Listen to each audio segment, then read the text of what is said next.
Joining us today on the Pocket Mastermind podcast, we've got a man who's overcome more than his fair share of obstacles, setbacks, from redundancy, mental health issues, and losing the ability to walk in 2014.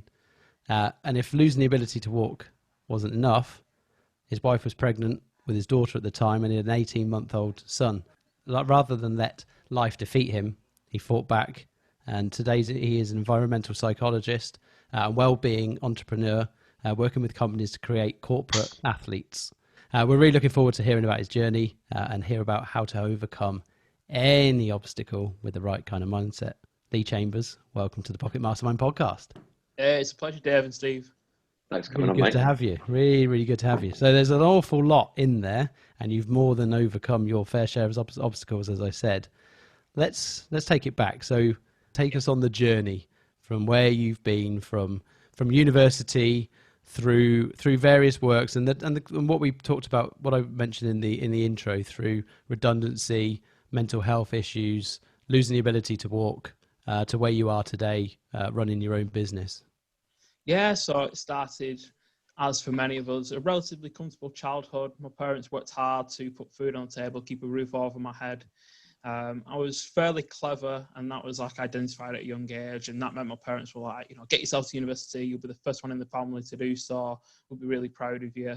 And they gave me that kind of childhood where there was nothing particularly fancy, but we always had the simple things and we were always looked after. So I didn't really have that many challenges through my childhood. And what that meant is it was pretty smooth, and I was very, very laid back, coasted through school and then kind of coasted through college while trying to find myself and enjoying the fact that you find the booze and then you get your mates together and it all becomes a bit of a laugh, and then I'm in education, I need to be sensible. But I managed to get to university and I was so relaxed that in the first year I actually missed the cut-off for moving in accommodation, which kind of gives an idea of exactly how late. That's very relaxed.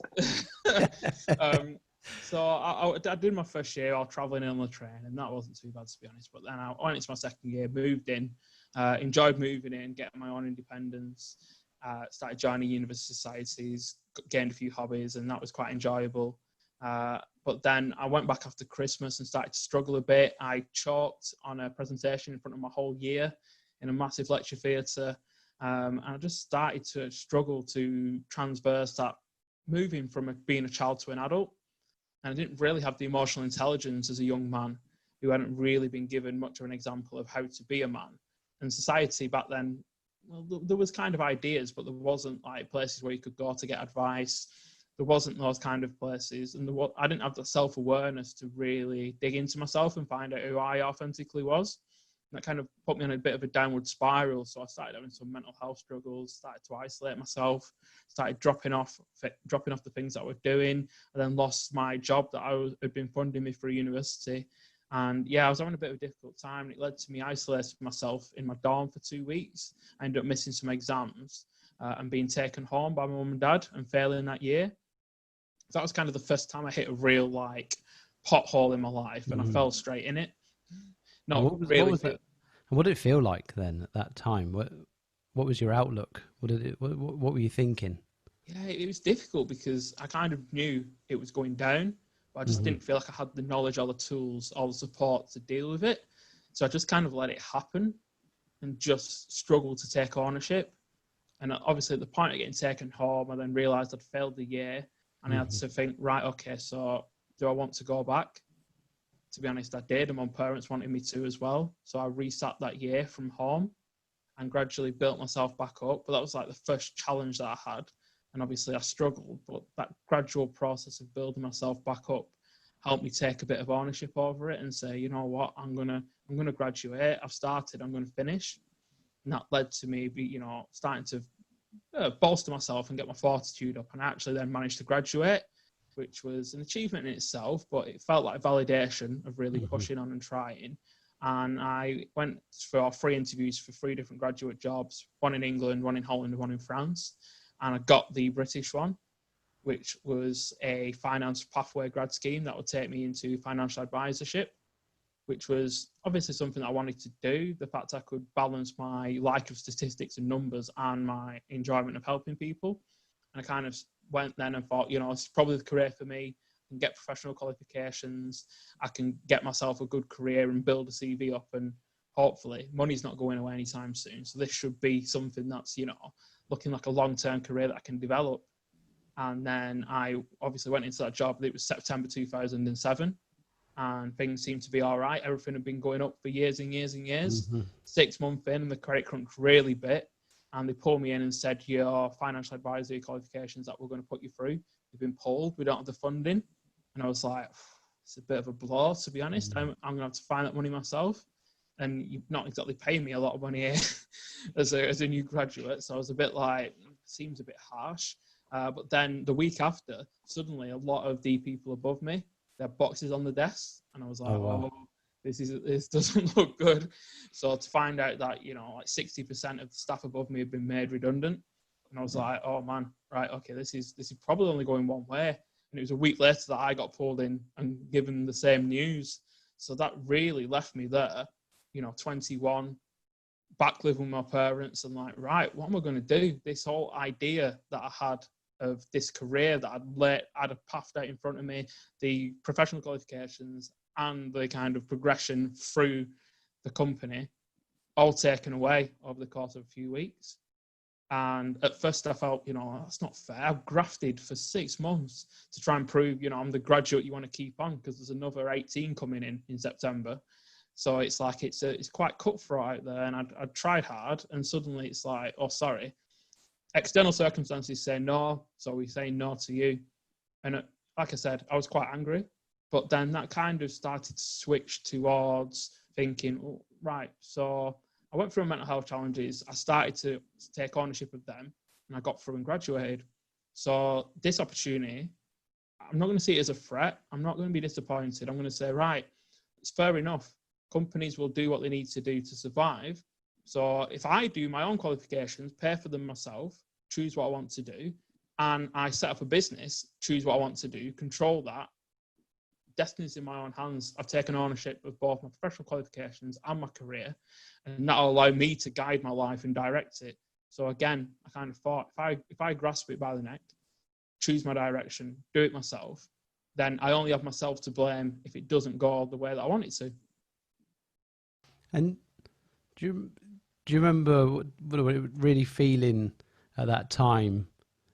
Because it's, I guess, you look back with it in hindsight, and you can now articulate it. But at the time, do you remember how long it took you to really start to think, actually, I'm going to attack this and take ownership, like you just said? Yeah, I think the first week I was pretty mad. And the first week I was like, what am I going to do? Because it swung between the frustration of having it taken away and the desperation of, right, what am I going to do? Because I've not fought this far. I didn't think this was going to happen, and I'd not really planned for it to happen. So as you were swinging from frustration to desperation, somewhere in there came a bit of inspiration. And in that second week, I was like, right, okay, yeah, this is part of the journey. Like, again, I've been through one challenge. This is just the second pothole. I'm going to go into at least another 10 in my life. But it's how I climb back out of the pothole to carry on the journey. I'm not just going to fall into it and just give up. So it was in that second week where I started to think, right, okay, so I'm in a good position. I'm still living with my parents in the back bedroom, where I kind of thinking I've not got many overheads, so I can go and get another job. So I went and applied for a job at the local council where my dad worked, and that helpful connection got me in there in efficiency management, which is a much easier job than working out in the corporates, as it naturally is in the UK and probably in most other places. But that gave me the capacity to look to set up my own business. So I tried a few different ideas. They didn't work, but I stumbled upon realizing actually I can work in the wholesale video game market online, move games around and make money while doing it. And it takes, a few hours before work, a few hours after work, and a bit of time on my dinner. And gradually, over the course of a year, I built that up to 6 figures of revenue while working the job. And it was like, okay, so this is now giving me the finance and the flexibility to start learning and doing my professional development. So I was like, what do I actually want to do? I started to think to myself, well, I want to look after myself and I want to understand my body better. I'm really interested in physiology. So I signed up for a human performance nutrition qualification, took 6 months, did that. Then thought, right, what next? Went and did strength and conditioning training. So up to level 4, again, another 6 months through. And then I was like, right, so what can I do with this? So I started doing my football coaching badges, did level 1, did level 2. And I was like, okay, so this is great. This is, I can learn new things. I've got the flexibility to do it and the finance to pay for all this. Had you stopped working at the council at this point? Were you just running the other business? No, because I stayed at the council for 3 years. Wow. So worked them alongside. And obviously so you were doing qualifications and 2 jobs basically concurrently. Yeah. And in the big scheme of things, at this point in my life, I managed to buy my first house after 18 months of running the business, just because it was bringing so much residual income in, which was great. But I was young, I was single for this first section of it. I just had the time, and it didn't feel like, when you're investing time in your own business, it doesn't really feel like work. And the job wasn't taking that much out of me. So I just had the time to do it, and I really put my head down and kind of got on with it and started building things. And it feels fulfilling when you're building something that you're doing yourself. But after 3 years at the council, I took redundancy, just knowing that I really didn't need the wage and I wasn't being challenged. And I went working in a company which helped people who were unemployed find the direction they wanted to move in, help them build the confidence up and build a portfolio of interview skills that they could then go and deliver and interview coherently and really get across their strengths. So again, I did that for 6 months, and that was really fulfilling because I was helping people who didn't really know what they wanted to do. They wanted to go back to work, but they didn't know what they wanted to do. They were usually low on confidence and had faced challenges in the past. And it was like helping them look at the challenges and thinking, well, actually, it's part of your journey. And that's giving you a clear idea what you wanted to do. How can you stand in front of these people and say, I'm the person for the job, I can do this? And really helping them and getting those people into work. It felt really good. And so on that, there's probably going to be potentially a lot of people facing exactly that scenario in the coming months, right? We know that this is the kind of the calm before the storm in the current situation, and it's likely there will be people facing that. What can you say to people in that situation? Because I think, it's not uncommon. A lot of people get made redundant and then have no idea what they want to do next. Where's a good starting point for them? Yeah, I think the biggest thing that I kind of looked at is to really grasp an idea of what you want to do, and having that space and time to reflect and actually think and look back on your experiences, your life so far, the hobbies that you've got, the friends that you've made. What is the thing that ties all these things together?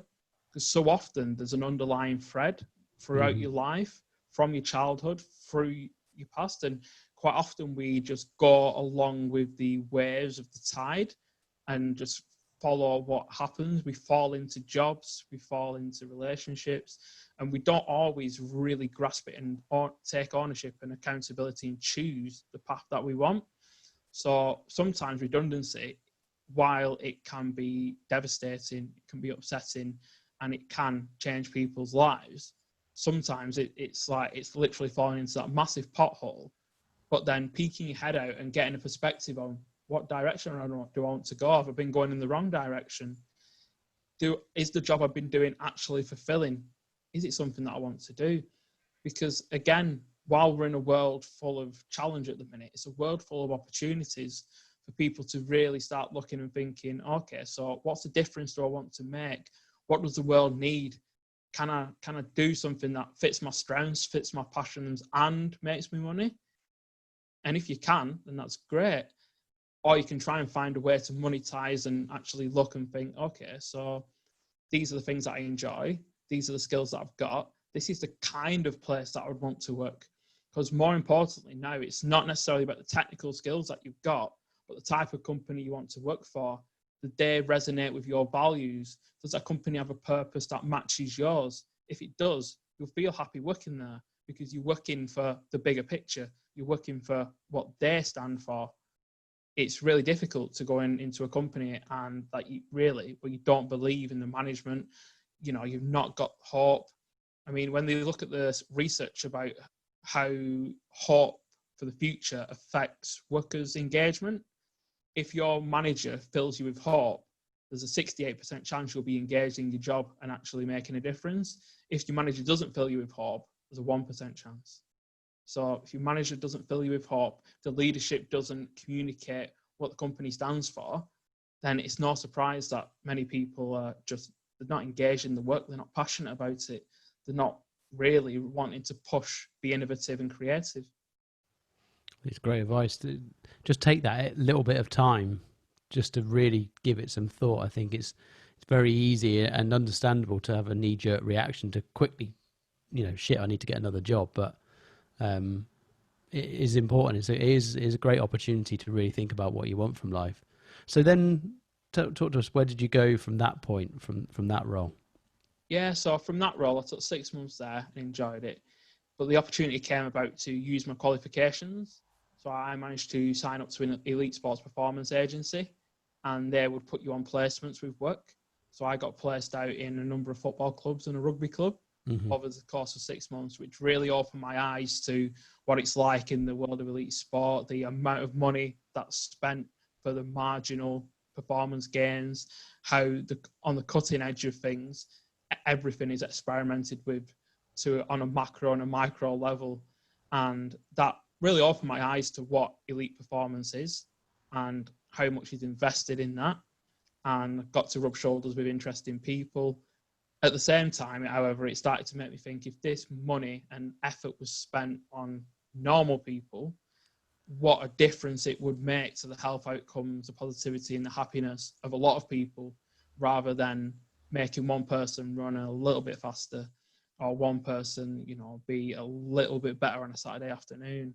So it kind of, in many ways, it opened my eyes, it changed my worldview, but it did give me a certain edge in understanding how to take performance and distill it and really empower people to push those boundaries that we all set ourselves, because our potential is unknowable, but we like to think that it's capped and that, we can't possibly do any more. We've pushed it all we can. There's always a bit more to give. And it was at that point, then I went through my own challenge, which really pushed my own boundaries, as I went from completely mobile, fully independent, working, running the business, to losing the ability to walk and being stuck in a hospital bed in less than a week. And how did that happen? I mean, it started on a Friday. My wrist locked in place, so it's just swell up and locked. And I was like, okay, so maybe I've just spent a bit too much time typing this week, and I was going to rest it over the weekend and hope it gets better. Had you ever had anything like that before? I'd never had anything like that before. And I was kind of like, I was having a joke with my brother on the Saturday, like, yeah, maybe this is carpal tunnel, come early. I played too many video games when I was 10. But then, like, in all seriousness, I went out for a meal with my family and some friends on Sunday. And when I tried to get out of the car, when we were back at our house, my knee had locked in place. Oh, wow. And I was like, oh, okay, this isn't great. I'm like, right, I need to go to the doctors on Monday. So Monday comes and I hop along to the doctors. They give me some corticosteroids, and the doctor's like, yeah, there's quite a lot of swelling on that. These will make it go down. If you have any more problems, give me a call and we'll help you out. So I started taking these, thinking, I'm 29, I'm male. I'm like, yeah, I'm fairly bulletproof. I'll be fine. This will go away. I'll be right. Only for Tuesday, my shoulder to suddenly start rising towards my ear. Really? And then lock in place. So then I'm one arm down, one leg down, and I'm like, oh man, this isn't great. But I'm still thinking like, oh, this medication will sort me out by next Friday. Everything will have gone away. I'll be absolutely fine. Wake up on Wednesday morning, my other knee starts to lock. My mother-in-law comes round and takes one look at me and says, A&E, stop being silly. That's it. Literally pulls me out of the house and takes me off to A&E. So I'm there sat in A&E like, oh, this isn't where I want to be right now. I've got a business to run. And then I get taken through. Consultant looks at me for about 2 minutes and then just like shakes his head and says, right, straight through to the back, get like pulled through the hospital up onto a ward. And I'm like, oh man, okay, so this isn't great. But I was in a lot of pain by this point. So I was in a hospital bed. both knees locked, shoulder locked, wrist locked, odd morphine and tramadol, and not really knowing what the future is going to bring. No. And it's like, wow, okay, so this is probably going to be quite challenging because I don't know what's going to happen. And obviously you start to be like, why me? Like, I was fit, I'm healthy, and I can't like show myself, I can't eat properly. Like, it seems a bit unfair. Wow. So what was the diagnosis? So what actually happened is my immune system was attacking the connective tissue in my joints. Right. So it was effectively treating them as if it was some kind of infection. Mm-hmm. And some parts of the tissue, so in both my knees, my shoulder, my wrist, it just fully unattacked them. So I had like quarter of a pint of fluid on each of my knees. They Wow. were like size 4 footballs. They actually drained that off with a massive syringe in front of me, like. Oh.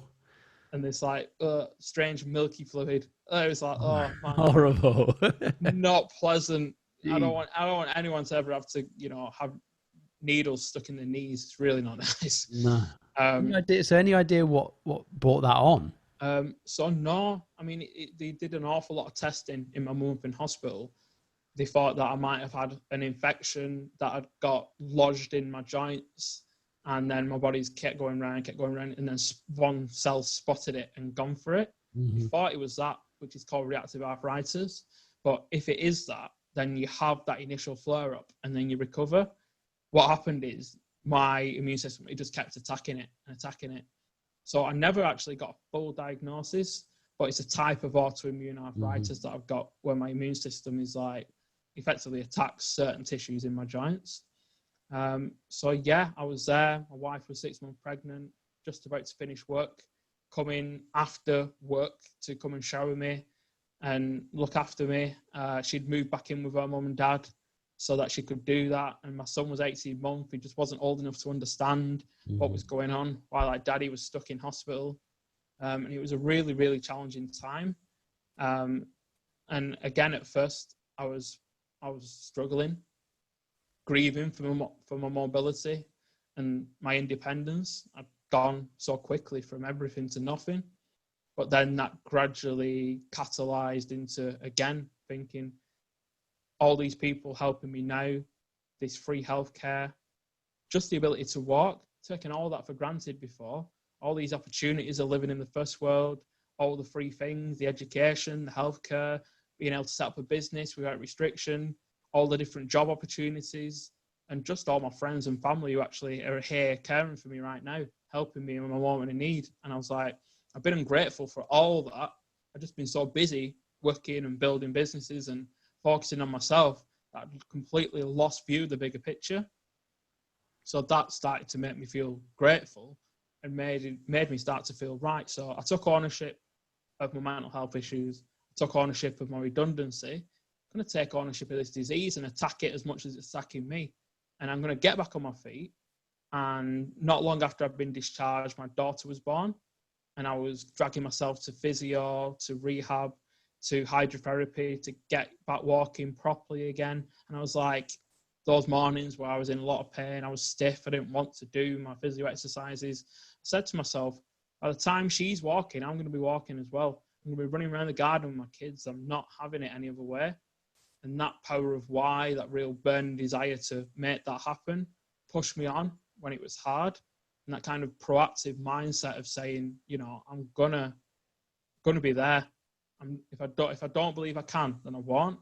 I'm not gonna sit here and all my medication's gonna fix me. And I'm gonna take, accountability and that personal responsibility to say my health outcomes are my responsibility. The illness is an external thing that I can't control. I'm gonna have it for the rest of my life. So I may as well make the best of what I've got, get the best health outcomes, and live on my terms. And so how long was that period how long were you in hospital first of all, and then what was it like when you first came out? What was life like for you at that point? So I was in hospital for a month. When I finally got discharged, it's very difficult to describe what it was like, but my friend said I was walking, I was a little like a frog. I think one of them said I looked like a frog, and another one said it looked like I'd crap myself. So, good old lad banter. It give you some Yeah. idea how much I was struggling, but I couldn't walk properly. So I had to adapt so many different things that I did. Like I was struggling driving, even though I had an automatic.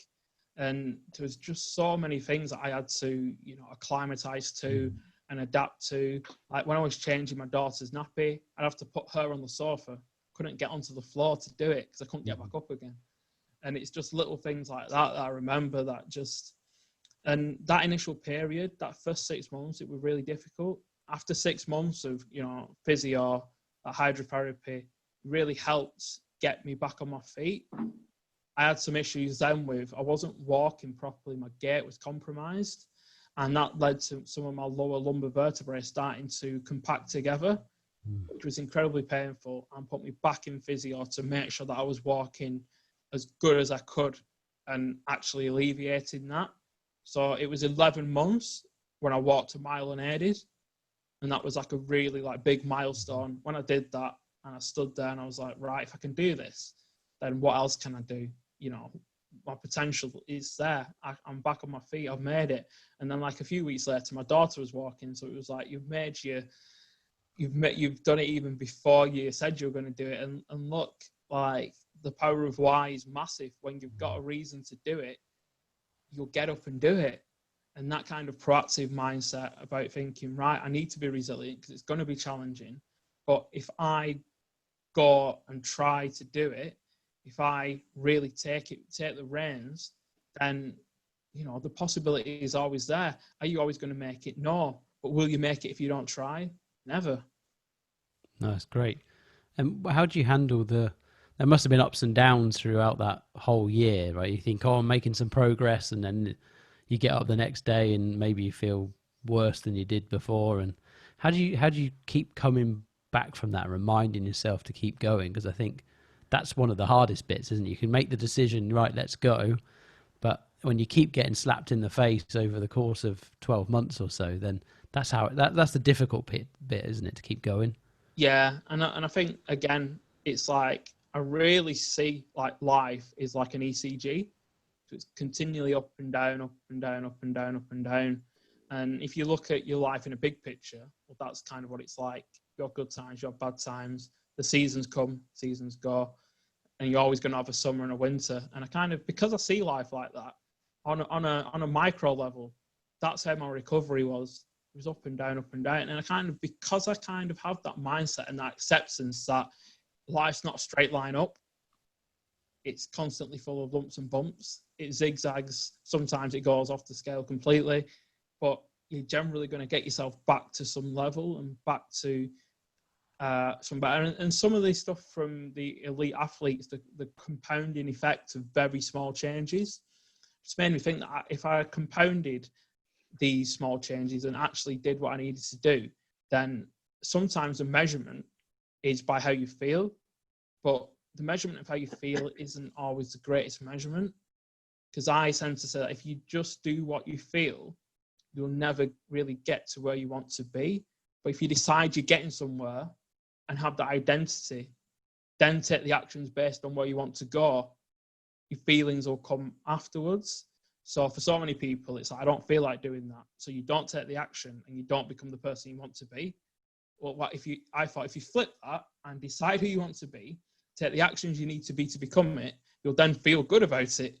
You won't be worried about not feeling like you don't want to do it. So when I got my head around that, it was like, okay, so this week has felt awful, but you know what? It's just on the dip, and I'm going to come back even stronger, bounce higher on the next one. So I just need to keep going.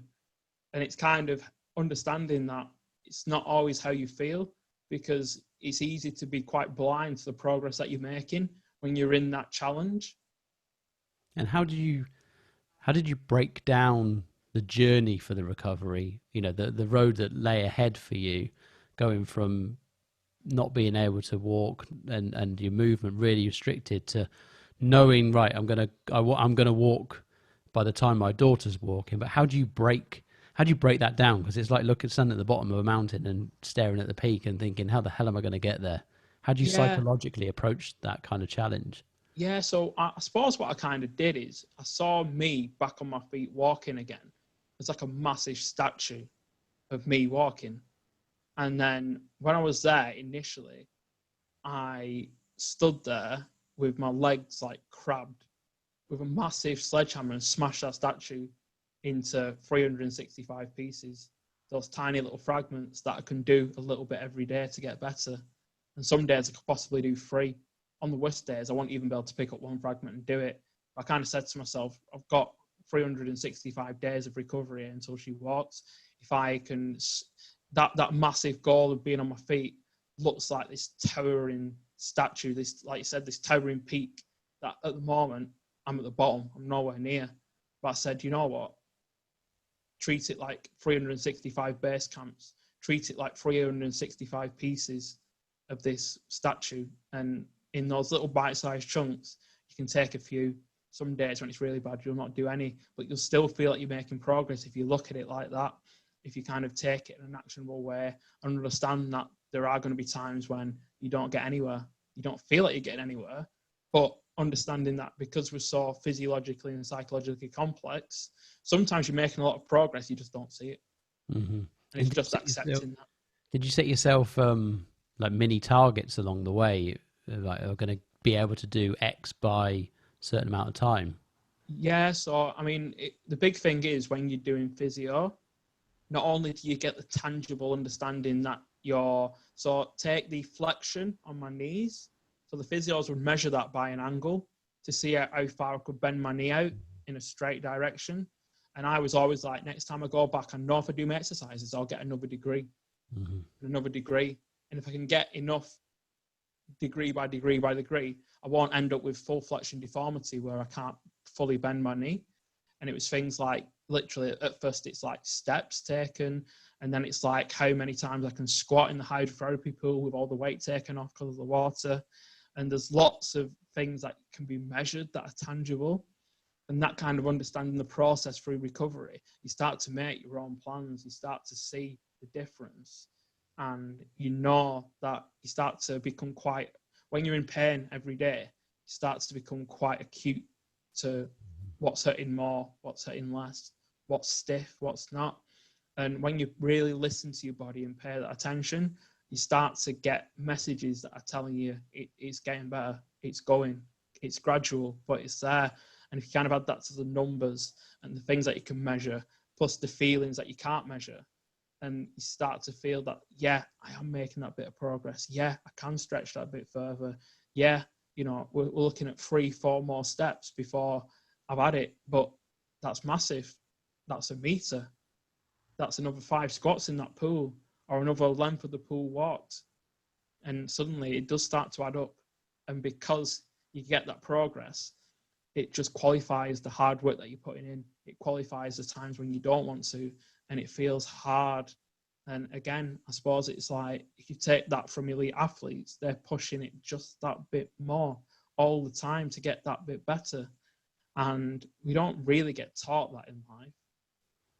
So I say, kind of take the aspects from that and the aspects from pushing myself outside of my comfort zone before, and just the challenges that I've had, and I've kind of taken them personally and decided to run with them myself, and all that together kind of made a mindset that's helped me recover. And where are you at today with your health? So I'm about to come off a medication, having optimized my nutrition, my sleep and my movement, experimenting over the years to get to the point where I'm now controlling it by lifestyle alone.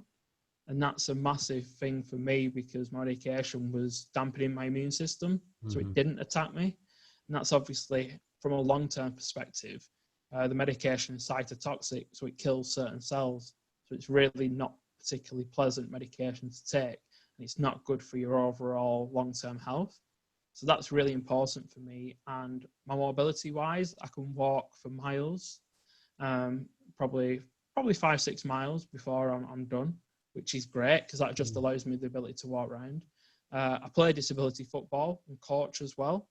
So that kind of allows me to get my competitive side out of it, but also help people who are going through similar challenges and really make a bit of a difference in my community. And I recently started boxing. So the principle behind that was I still have a bit of a disconnect between my arms and my legs. Mm-hmm. So I'll be walking along, and suddenly my arms will be out of sync with my legs, which makes you feel funny. You start to lose your balance. Mm-hmm. So I was speaking to my consultant, and she was like, well, exercises where you implement like movement with both your arms and your legs in a coordinated fashion. So she was like, how about dancing? I'm like, no. And then she was like, was that never a thing before? and then I was like, oh, I can dance, but I can't dance. Yeah. So I'm quite loose. I can pull a few shapes after a few drinks, but Or at least you think you can. yeah, but there's no footwork going on. I'm definitely not going to end up on Strictly at any point. Let's just say that.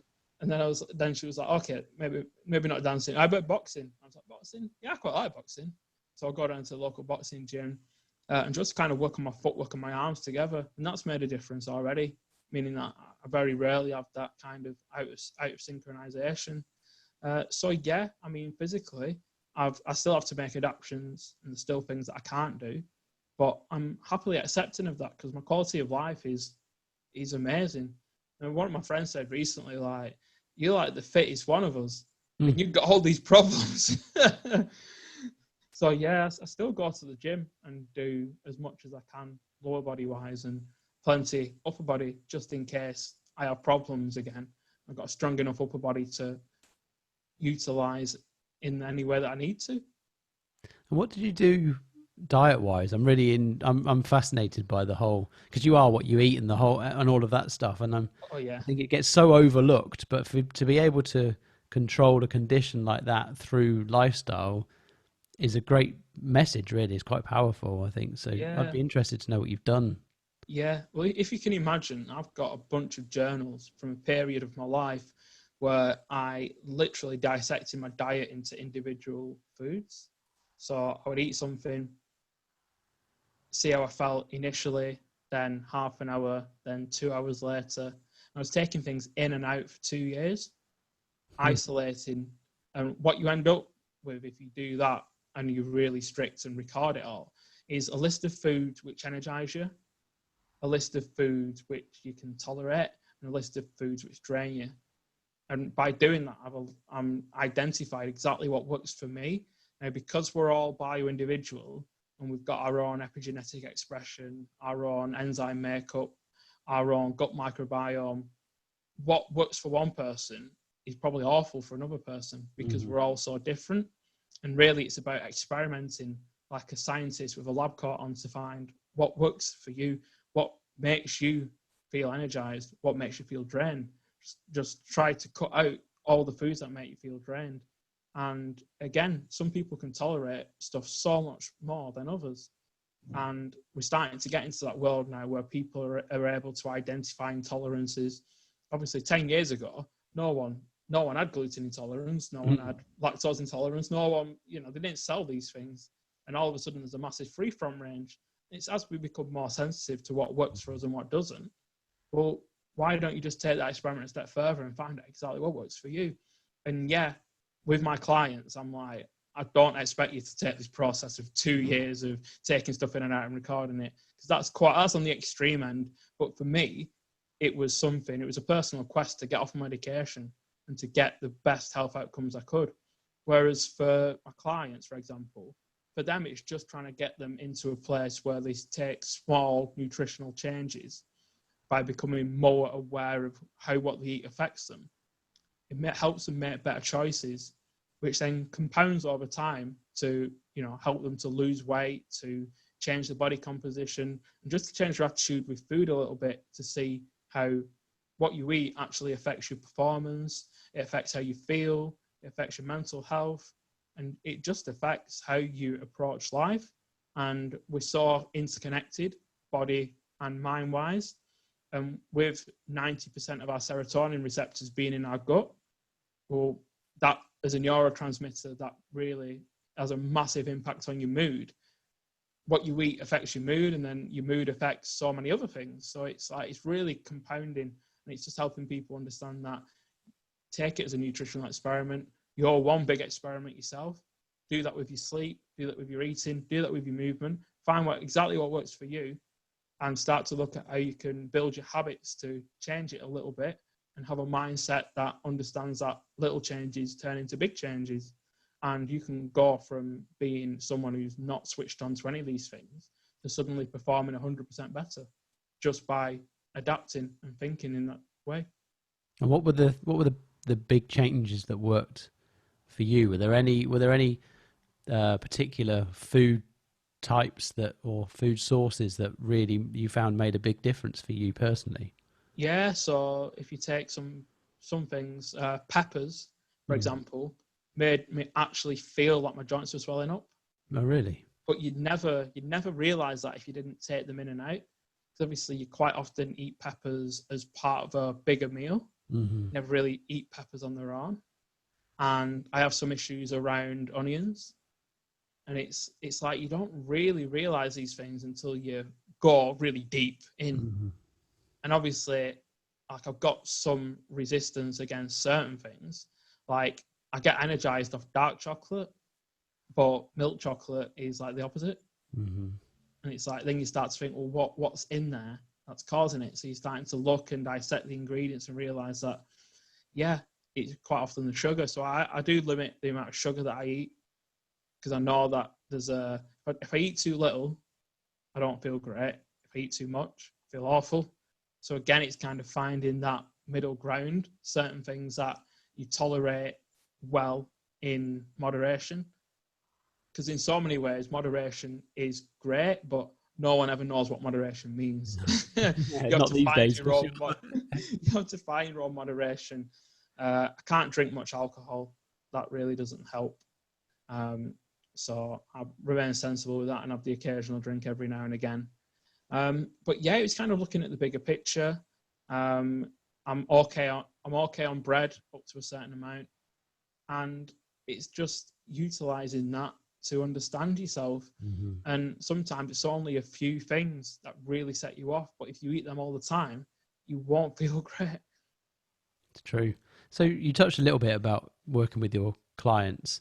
Talk to us about how you've taken all of these learnings and all of the experiences you've had now to start your own business and working with companies to, as you put it, to create corporate athletes. I think that's really interesting. So to hear about that. Really. So it takes two separate dynamics. So we take leadership and management teams and help them understand how having a culture that looks across a whole stakeholder range and having a purpose-driven company with conscious leadership then helps staff to engage and helps them to take more responsibility for their health.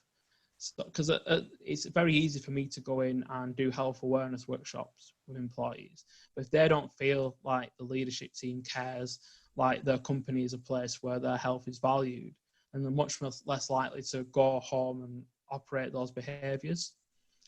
So we do the kind of cultural awareness and the work with the leadership to really embed well-being into business processes. Mm-hmm. Because well-being shouldn't be something that's common, sticks onto the side of a business as a plugin. It should be inbuilt from within. So there should actually be a culture of care to the staff. They want to develop the staff. They want to help the staff become and reach their own potential and know that staff have the answers and all the employees actually have what they need inside of them. It's really the purpose of business to help them access that and get it out, so they can perform at a high level in the business. And then we actually go and implement that from the top and then start to look coming from the side, really. So we take individual departments, we work with them, and it's an integrated framework, because what we found is if you focus just on nutrition or just on mental health awareness, it doesn't connect the dots.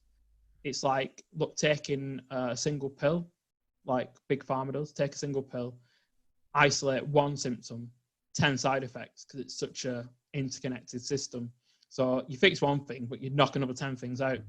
So what we actually do is we have an integrated way of helping people become aware of how their sleep, nutrition, and movement affects them physiologically, and how that connects to the psychological elements of your mental health and your mood.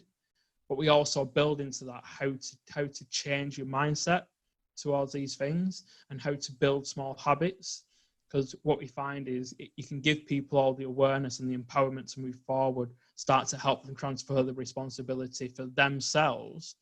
But if they're looking at it and they think, oh, I can't turn this into a consistent habit, it doesn't stick, it doesn't embed, because we also have to work with the leadership and the management to help them embed it within the business. So the people are not only getting it themselves, getting it from home, they're getting it in the business as well. So it's quite a complex process, but to bring it all together, it actually makes lasting, actionable change that can be measured and that can actually be planned. And that kind of then helps with a strategy within the business and people taking it home and actually running with it. And the whole purpose is ultimately for people to go into work well, to leave work well. And then when they're well, they've got more capacity to be happy, more energy to do the things that they love, and more time to give to the world around them. And so what's the starting point? How long do you normally, on average, work with a company? Do you go in and then enter a process of assessment? Talk us through how that works. Yeah, so you go into a company, there's initial assessment. As you can imagine, different sizes of company, different industry, and different company cultures mean that the starting point can be quite varied. Mm-hmm. And really, it's then kind of tailoring it into what that company needs. Now, initially, if I go in and say, I'm going to come along and do these assessments, you have to frame it in a way that benefits a business. So you have to go in there and ultimately sell it to the board, explain how that interconnected framework actually boosts productivity, it boosts performance, it reduces sickness and absenteeism, it helps staff retention, it gets you a reputation of caring for your staff, which then in turn helps you attract better talent as the industry. They always speak to each other and say, it's a good place to work. It's not a good place to work. Mm-hmm. And just overall kind of helps people to be more innovative and creative and just engaged in the job. So once that kind of sold, you always get someone who says, what's the return on investment in this? Mm-hmm. So then you have to pull out the studies which show the return on investment is £5 for every pound spent on wellbeing strategy. That's when you're looking at like cookie cutter strategies brought in. Now, I do bespoke strategy, and bespoke strategies can return up to £32 for every pound spent. So the potential is there. It's massive, and you help express that.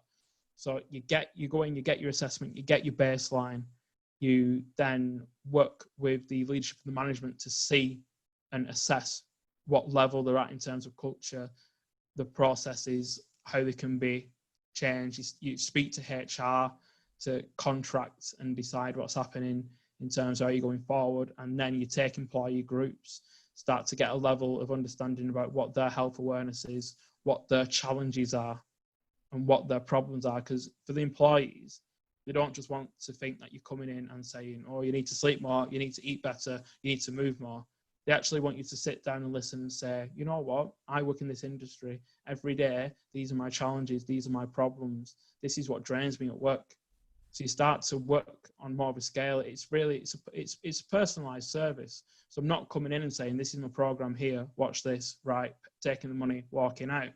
So I can work with companies for 3 or 4 months. What obviously my job is to get them to a point where they've got the communities built, they've got strategies in place, things are embedded in the processes, so that momentum continues when I leave. And it takes quite a bit of work, but it's incredibly fulfilling, because then companies really launch and push on.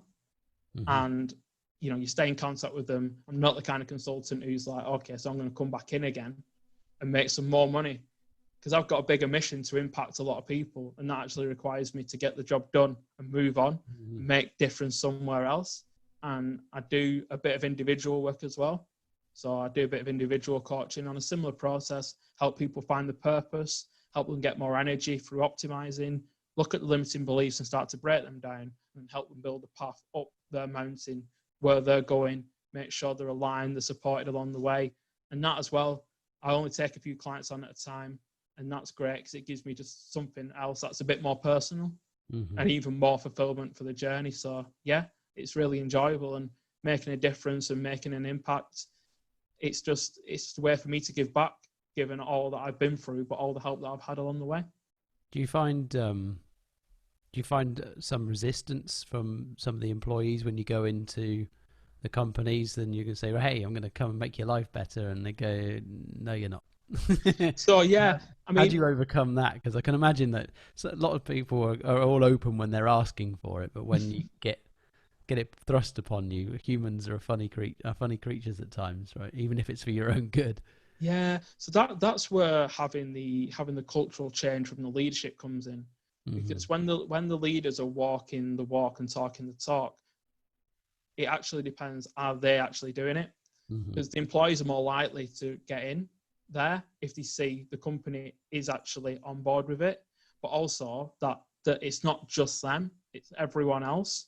And in some ways, you're working on social dynamics to drag 90% of the tribe, and the other 10% are drag kicking and screaming.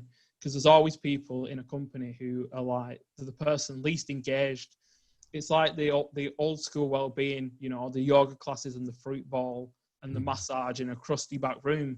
Well, that's great for like Jane, who loves fruit and already does yoga. She's getting a free session, like, Yeah. but like Phil in the corner, who needs this kind of thing. He's like 6 stone overweight and he's feeling a bit grey. Well, he's not going to go and put his spandex on, is he? He's not going to eat from the fruit bowl. He don't like fruit. He's going to go at vending machine instead. And it's just like, you have to work it on getting the least engaged, and that means taking the majority of people through and getting them on board with it, but then going to the people who are struggling to be engaged and just actually being there and listening. You have to take a bit of time to listen. What are their challenges? How do they feel about it? And sometimes it only takes a 30-minute conversation. And yeah, sometimes it can bother the question, well, you spent 30 minutes talking to him and you spent 5 minutes talking to me. Is that fair? But it's about really helping those who are resistant, because you go into every company and there's always one person who everyone says, oh, they're a mood hoover. They're always coming, they're grumpy, they don't speak to anyone, they bring the office down. And again, it's not for me to say that you need to change. People change themselves. People have already got it all inside themselves. But if I can do and open up the debate, open and honestly with them, and say, this is what I can do for you. You've got it all inside you. You can do it. If you don't want to engage, that's fair enough. But expect your employees to start taking a step up, and they'll start performing higher. You don't want to be the anomaly. You don't want to be the one who's falling behind. And this is kind of what I do. You have to say that in a pleasant way, without hurting people's feelings and without putting people on the spot, but say that I'm here to make a difference to the company, to make them care more about you. I'm not here to tell you what to do. Very good. How do you help somebody really change that mindset? If you are, let's say you might be a bit defeatist or negative, and I think how do you plant that seed initially? Any advice for somebody who maybe consciously feels, I can never seem to get myself in the right frame of mind? Any advice for those people? Yeah, so I think if they've been listening to this, they'll listen to my journey. So I quite often use my journey to frame the fact that you can go through real suffering and get real growth. So kind of build on that basis where you build rapport with people over the fact that, no, I'm not perfect. No, I've had my own challenges. And at no point am I going to be able to say, I get it spot on every time, because I'm not. And that open and vulnerability opens people up a bit. Then it works in kind of two ways from there. You help them understand that it only takes the smallest changes to make a big difference over time. And helping people understand that if you're building those habits and it's only tiny little things, maybe it's parking a little bit further away, maybe it's using the steps instead of the lift, that bakes in a bit of movement. Maybe it's just changing one meal every day, changing what you have for breakfast, missing one brew out. And it's looking at it in terms of, it's not massive change that's needed to help you move forward. It's little changes in lots of different things. They compound together really quickly. So you kind of help people understand that. Some people are really visual, so I can use video to show them the compounding factor. Some people are really, audio based, and it's looking at people's learning styles, how people take on information and tailoring it slightly. Some people are more touchy-feely and they want you to use language that helps them imagine they're there. and walk them through so they can visualize themselves changing. And then sometimes you actually got to be quite stark and say, this is the reality if you undersleep. Look, show them the actual health outcomes of people, what actually happens. And that kind of swing between, I'm vulnerable with you. It only takes a little bit to change. But if you don't change, this is what might happen. And it gradually kind of shocks people out of the patterns that they're in, into being open to kind of work on a bit of a new pattern. And again, what's funny is you would think that it takes a few people in the office to stop change by being that mood hoover, by being that victim. It actually happens in the opposite if you take the correct approach. A few people take it on really passionately, and then they start to build a community within the business. That keeps the topic there, it keeps it fresh. They start to build strategies. If you take the traditional route of let's train a mental health first aider or a wellbeing champion, that's usually one person who's already got a full-time job.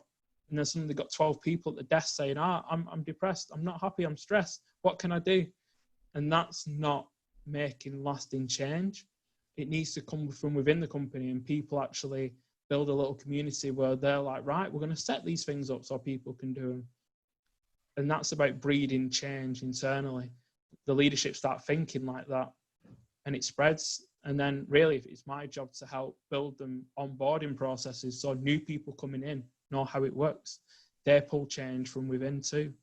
And it's that kind of, if you're looking at a whole model, if you're making change from the top, change from the sides, and change coming in from the bottom, you highly like to get something sticking and get some momentum.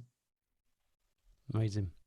Well, the time has absolutely flown by, Lee. It's been incredibly fascinating. So where can people find you if they want to change themselves, change their organization? Where can people get hold of you? So you can find me at leechambers.org or at essentialize.co.uk and at essentialize on Twitter. Brilliant. And we'll make sure we've got all the links to everywhere people can find you when we put this out. Super. Brilliant. Lee, it's been amazing. Great to meet you, and really interesting to hear your story. And I hope a lot of people get a lot out of that. Yeah, me too. It's been a privilege, guys. Lovely. Cheers, Lee. Cheers, Lee. Thank you.